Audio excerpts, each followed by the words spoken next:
지난 12일 첫 임기 행사로 대외 행사로 인천공항공사를 찾아가서 임기 내에 공공부문 비정규직 제로 시대를 열겠다라고 선언하면서 인천공항공사가 그 공사 내부에 있는 비정규직을 다 정규직으로 바꾸겠다 하는 부분에 대통령이 힘을 실어줬습니다. 자, 인천공항공사 흑자를 많이 내기 때문에 이런 직장은 이렇게 충분히 가능할 겁니다. 자, 그런데 나머지 적자인 공기업들이 많은데 이 공기업들까지도 공공기관까지도 전부 비정규직을 제로화하겠다. 저는 비정규직과 정규직의 차별이 없어져야 된다라고 주장하는 사람이기 때문에 이런 비정규직 31만 명에 대해서 정규직화하겠다라는 대통령의 입장에 대해서 원천적으로는 반대하지 않습니다. 다만 이 정부의 공공기관 중에서 적자를 보고 있는 공공기관들이 굉장히 많습니다. 흑자보다 적자 보는 공공기관이 훨씬 많고 사실상 국민의 세금의 보조에 의해서 꾸려가는 공공기관의 특성상 그럴 수밖에 없는 공공기관들이 많을 건데 이런 공공기관들까지도 전부 정규직화하겠다라는 부분에 있어서 적자를 보는 공공기관에 있어서는 정규직의 양보, 즉 자신의 월급을 스스로 깎는 이런 자구 노력 전제하에서 비정규직의 정규직화를 추진하는 것이 맞는 거 아니냐. 또 더 나아가서 이렇게 되면 신입사원들을 당분간 뽑기에 어려워지는 측면도 있을 수 있는 부분도 감수해야 된다. 이런 어떤 입장이 저는 중요하다고 봅니다. 그리고 공공 부분이 아닌 일반 민간 부분에서의 비정규직은 그러면 어떻게 하겠다는 거냐. 자, 어쨌든 공중기관에 들어간 사람들은 다 정규직이 되지만은 민간의 영역에서는 이 수많은 비정규직이나 사내 하청, 알바, 파견 근로 등을 방치하겠다는 거냐. 이런 부분에 대해서 전체적인 한마디로 업무, 로드맵을 좀 이야기를 할 필요가 있다고 생각됩니다. 오늘 문 전 대통령은 세월제 기간제 교사 순직을 인정하라고 관련 부처에 이렇게 지시를 했습니다. 즉 세월호 안에 같이 탑승했다가 사망을 한 교사 중에 정규직이 아닌 기간제, 즉 임기가 한정된 교사가 있었습니다. 이 사람은 기간제이기 때문에 일종의 비정규직이니까 순직으로 인정되지 않았는데 이 부분을 순직으로 인정하라 이렇게 지시를 했다고 합니다.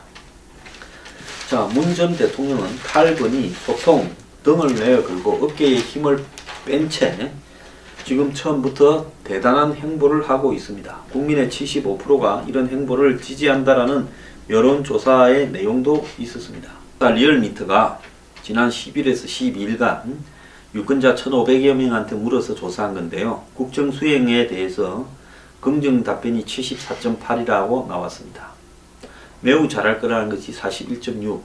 참 희한합니다. 문재인 대통령의 이 득표율과 매우 잘할 것이다 라는 부분이 거의 일치하고 있습니다. 그냥 잘할 거다라는 것은 33점이고 부정적인 전망이 16%였습니다. 자, 이와 더불어서 각 당의 지지율도 나왔는데요. 민주당이 44.7%로 독보적인 1위를 기록했고 그 다음에 한국당이 13%, 정의당이 바른정당을 제치고 9.6%를 기록하면서 3위로 처음으로 올랐습니다. 국민의당이 8.8%, 바른정당이 8.3%입니다. 한국당과 국민의당은 각각 4.5%, 4.8% 이래 하락을 했습니다. 정의당은 1.3% 상승해서 처음으로 3위를 했고요. 바른정당도 0.9% 올랐다고 합니다. 자, 지금 민주당을 뺀 나머지 정당들이 13%에서 8.3%까지 지지율도 비슷하게 줄을 서 있습니다. 그래서 다당제가 되어가는 거 아니냐라는 이야기도 있습니다. 자, 문재인 대통령은 어제 자신이 선거 과정에서 문재인 캠프에 출입했던 기자들을 데리고 어제가 아니고 토요일 날 기자들이 50명인데 북한산 등산을 했습니다.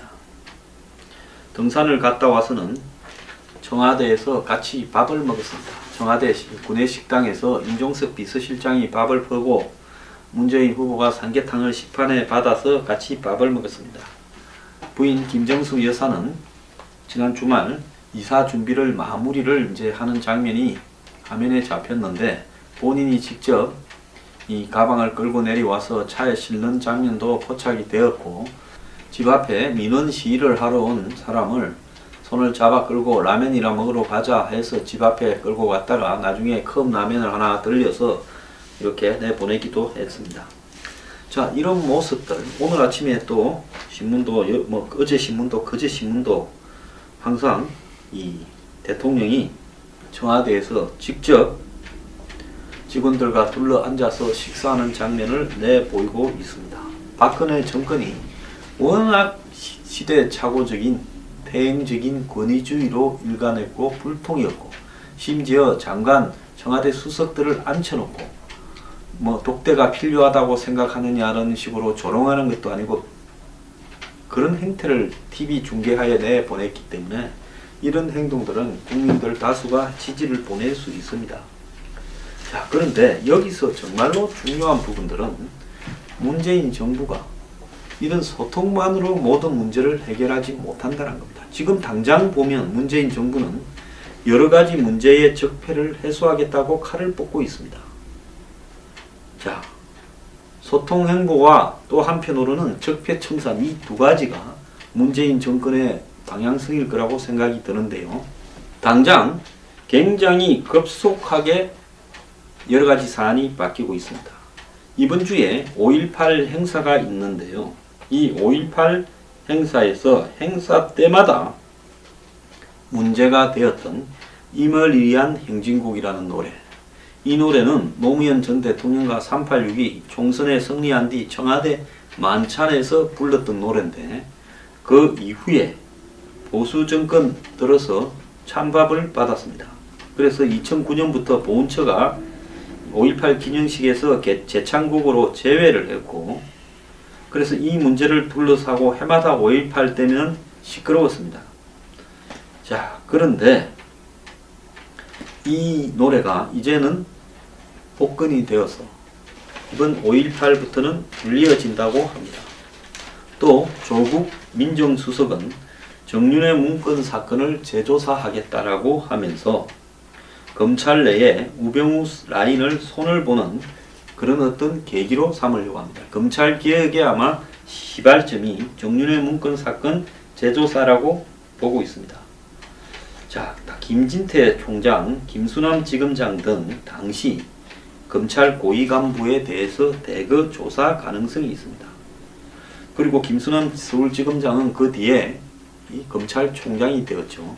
그래서 정윤회 문건을 갖다가 찌라시로 규정하면서 사실무근이라고 마무리 지었던 검찰 고위 수뇌부가 당시에 박근혜 정부하고의 어떤 지시를 받고 이렇게 수사를 엉터리로 마무리 짓지 않았냐. 여기에 우병우가 당시 민정비서관으로 들어가서 크게 역할을 하지 않았나. 당시 김영한 돌아가신 분이죠. 민정수석은 이 찬밥 대우를 받아서 따돌렸기 때문에 사실은 민정비서관이던 우병우가 2014년 7월 달에 청와대로 들어가서 세월호 이후에 민정수석 역할을 하고 있었다. 이렇게 알려지고 있습니다. 그래서 이런 우병우의 정윤회 찌라시, 3인방 찌라시 사건에 대한 재조사 과정을 통해서 검찰이 당시에 우병우를 지시를 받아서 이 사건을 대충 마무리 지었는가 하는 부분이 지금 수사의 핵심이 되겠죠. 그렇다면 검찰의 수뇌부들이 이 사건에 깊숙하게 관련되었다. 이렇게 이야기가 나올 수도 있습니다. 그리고 이 사건의 조사 과정에서 자살을 한 최경락 이렇게 경위라고 있었죠. 그런 어떤 경찰의 자살 사건과 관련한 압박에서 누가 어떻게 작용했는가 하는 부분도 수사 대상이 될 거라고 보고 있습니다. 또 최순실 국정농단 사건도 본격적으로 수사 대상이 될 거라고 지금 나오고 있는데요. 문재인 대통령이 대선 과정에서 적폐청산의 과제로 국정교과서 폐지, 임을 위한 행진곡, 그리고 방산비리, 문학의 블랙리스트, 또 국정농단 사건 등을 언급을 했습니다. 자, 그래서 이런 내용들은 당시 적폐청산 공약집 제일 첫 페이지에 있었다는데요. 문 대통령은 최순실 사태에 대해서 적폐청산 특별조사위원회를 설치해 각종 의혹에 대한 조사로 진상을 규명하고 보충 수사를 실시한다라는 방침입니다. 적폐청산 특조위는 검찰 조직도 아니고 특검 조직도 아니고 국회 조직도 아니고 과거사위원회, 국가인권위원회 이런 것처럼 별도의 기구를 적폐청산 특별조사위원회를 두어서 거기서 하겠다는 걸로 비추어지고요. 자, 최순실의 부정축제 재산이 드러날 경우에 국가 기속을 추진하겠다라는 이야기도 지금 나오고 있고요. 이 특조위에 수사권을 부여하면 검찰과 업무가 중첩이 되는 데다가 수사 기준이 모호하다는 비판이 나오니까 청와대 측은 수사권이라기보다는 조사권에 가깝다면서 명확히 정해진 건 없다. 그러니까 이 수사가 아니라 조사를 해서 검찰에 고발을 해서 마무리를 짓는 이런 기구를 생각하는 것 같습니다. 자, 문학의 블랙리스트도 지금 다시 전면적으로 조사를 하겠다라고 나오고 있고요. 최순실과 관련된 K스포츠, 미래재단 등 공익법인 특혜 건절 대책도 이렇게 지금 나올 거라고 보고 있습니다. 자, 그리고 더 나아가서 교육부의 국정교과서는 사실상 폐기 상태고요. 이제는 이 부분은 없어져 버렸다고 봐야 될 것 같습니다. 자, 지금 여기서만 말씀드린 것만 해도 5.18 그리고 국정교과서, 최순실 게이트, 그리고 정윤회 찌라시 사건과 거기에 관련된 경찰의 자살, 또 최순실 재산 몰수, 또 블랙리스트 이런 부분들이 전부 수사의 대상에 들어갈 걸로 보이고 있습니다. 그 외에도 문재인 대통령 스스로가 언급을 했던 4대강 그리고 방산비리, 더 나아가서 이 자원외교 비리 이런 부분들도 전면적으로 수사가 될 거라고 보이는데요. 아마 문재인 정권 한 1년은 수사를 하다가 시간을 다 보낼 거라고 보고 있습니다. 또 세월호와 관련된 부분에도 새로운 수사가 나올 수 있겠죠. 저는 이런 수사가 필요하다면 하라는 겁니다. 그 부분에 대해서 수사가 필요 없다, 정치 보복이다 이런 말하고 싶지는 않습니다. 하지만은 이런 행태의 수사를 통해 가지고 완벽하게 과거를 청산하지 못한 부분이 많았다. 그것은 무엇 때문이냐? 그것은 한마디로 모든 정권이 어느 정도의 부패는 다 쌓여 있습니다. 그러면 박근혜 이명박 정부의 부패를 척결함과 동시에 그 이전에 있었던 김대중 노무현 정권의 부패도 같이 설정을 하고, 그리고 그런 부패를 척결하는 과정에서 필요한 제도적인 방지에 대한 고민들도 같이 나가야 된다는 겁니다. 그런데 특정한 사안과 사건을 지목해서 그걸 척결하겠다고 나설 경우에 물론 안 하는 것보다는 훨씬 낫다고 생각하고 저도 그 부분에 반대하지 않습니다. 저도 3.1방 찌라시 사건을 비판했다가 피해를 본 당사자입니다. 자, 이런 부분은 국민들의 지지를 받기 십상이지요. 제일 지지를 받기 쉬운 일이 한마디로 칼춤을 가지고 사정을 해서 부패 척결을 하는 모양새를 만드는 겁니다. 그런데 모든 정권마다 초창기에는 사정과 부패 척결을 이야기했고 개혁을 말했습니다만 물러날 때는 다 조용히 한마디로 도주를 하듯이 물러났습니다.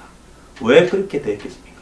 스스로들 한마디로 부패를 척결하고 사정과 개혁을 할 만한 위인들이 되지 못한 사람들이 상대방을 제압하는 용도로만 그것을 쓰고 궁극적으로 시스템을 통해서 부패가 자리 잡을 수 없도록 만들지 않았고 개혁 자체를 그야말로 정권 초에 떠들썩한 한마디로 한풀이 정도로 여기면서 이렇게 하는 척 하다가 시간이 지나가게 되면 이 개혁은 허지부지 다 문을 닫아버린 것이 그 원인입니다. 자, 문재인 정부가요, 이런 부분을 하겠다고 나선 데 대해서 저는 좋게 생각을 합니다. 그것까지 나쁘다고 생각하지는 않습니다.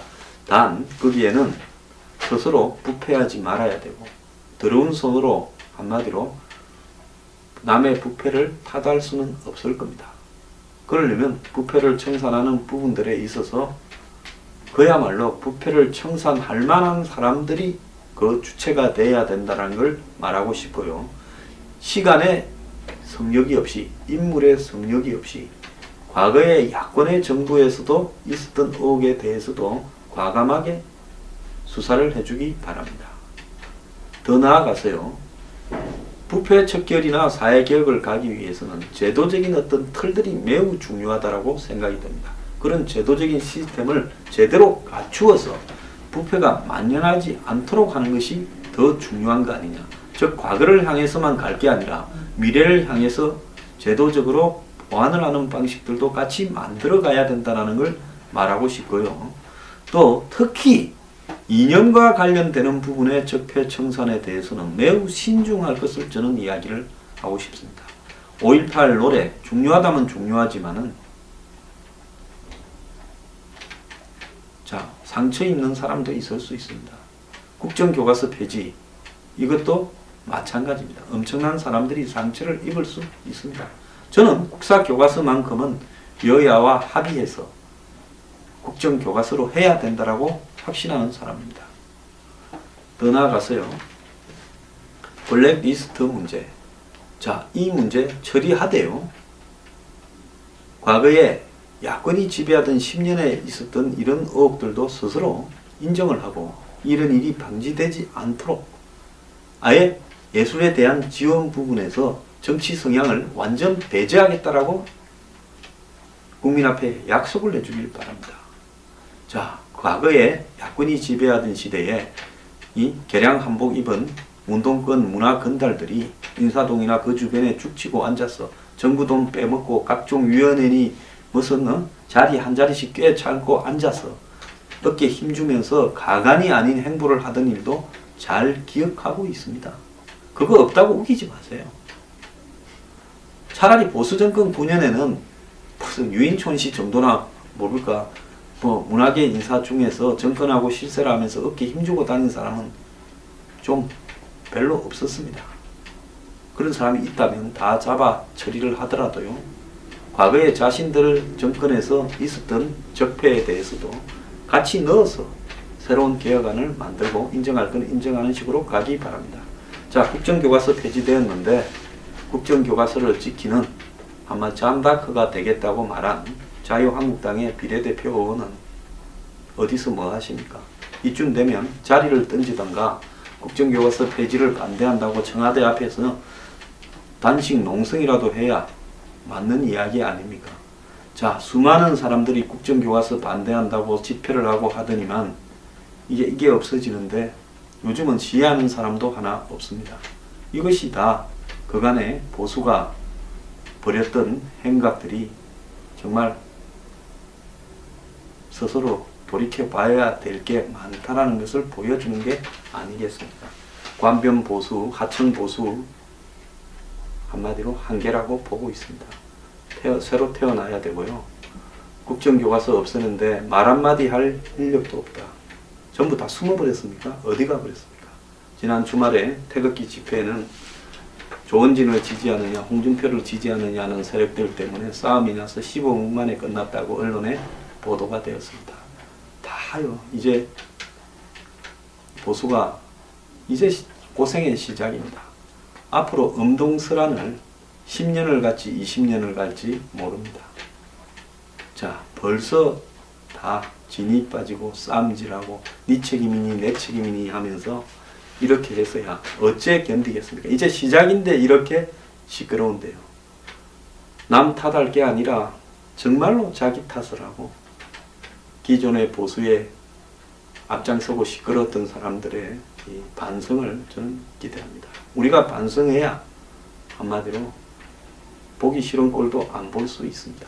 지금 이 정권에 가장 힘이 있는 순간입니다. 잘 나갈 때는 모릅니다. 항상 힘이 있을 거라고 생각을 합니다. 근데 어느 순간부터 힘이 빠지고 국민들이 등을 돌립니다. 자, 국민들이요, 항상 합리적일 거라고 기대도 하지 말길 바랍니다.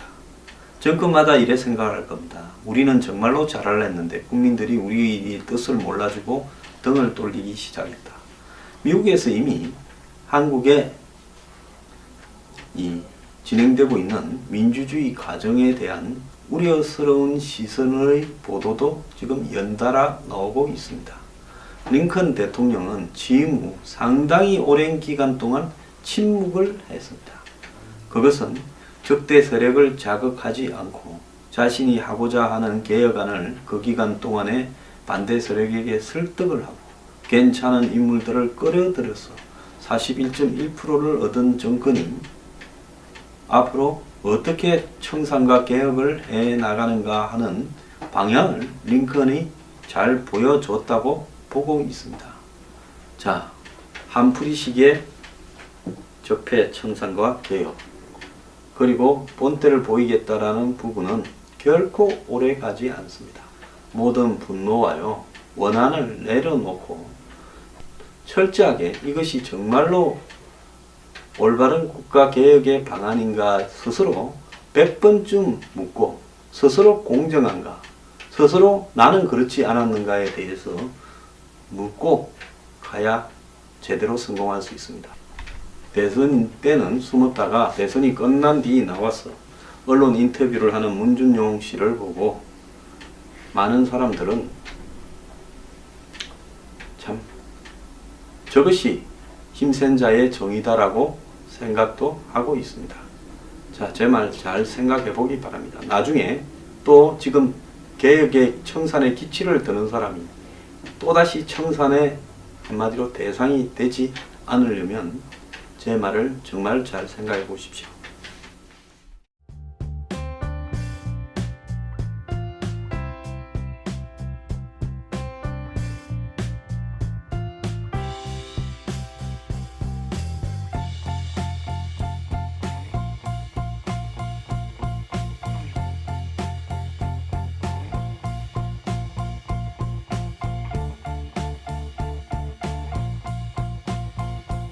이런 부분에 대해서 전체적인 한마디로 업무 로드맵을 좀 이야기를 할 필요가 있다고 생각됩니다.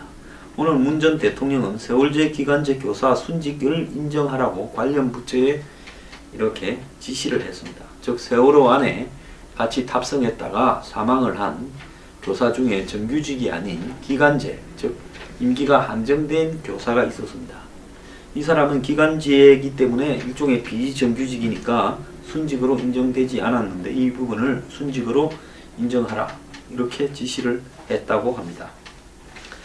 자, 문 전 대통령은 탈건이 소통 등을 내어 걸고 어깨에 힘을 뺀 채 지금 처음부터 대단한 행보를 하고 있습니다. 국민의 75%가 이런 행보를 지지한다라는 여론조사의 내용도 있었습니다. 리얼미터가 지난 10일에서 12일간 유권자 1,500여 명한테 물어서 조사한 건데요. 국정 수행에 대해서 긍정 답변이 74.8이라고 나왔습니다. 매우 잘할 거라는 것이 41.6. 참 희한합니다. 문재인 대통령의 이 득표율과 매우 잘할 것이다 라는 부분이 거의 일치하고 있습니다. 그냥 잘할 거다라는 것은 33점이고 부정적인 전망이 16%였습니다. 홍수 여사는 지난 주말 이사 준비를 마무리를 이제 하는 장면이 화면에 잡혔는데 본인이 직접 이 가방을 끌고 내려와서 차에 실는 장면도 포착이 되었고 집 앞에 민원 시위를 하러 온 사람을 손을 잡아 끌고 라면이나 먹으러 가자 해서 집 앞에 끌고 갔다가 나중에 컵라면을 하나 들려서 이렇게 내보내기도 했습니다. 자, 이런 모습들 오늘 아침에 또 신문도 어제 신문도 그제 신문도 항상 이 대통령이 청와대에서 직접 직원들과 둘러 앉아서 식사하는 장면을 내보이고 있습니다. 박근혜 정권이 워낙 시대착오적인 대행적인 권위주의로 일관했고 불통이었고 심지어 장관 청와대 수석들을 앉혀놓고 독대가 필요하다고 생각하느냐는 식으로 조롱하는 것도 아니고 그런 행태를 TV 중계하에 내보냈기 때문에 이런 행동들은 국민들 다수가 지지를 보낼 수 있습니다. 자, 그런데 여기서 정말로 중요한 부분들은 문재인 정부가 이런 소통만으로 모든 문제를 해결하지 못한다는 겁니다. 지금 당장 보면 문재인 정부는 여러 가지 문제의 적폐를 해소하겠다고 칼을 뽑고 있습니다.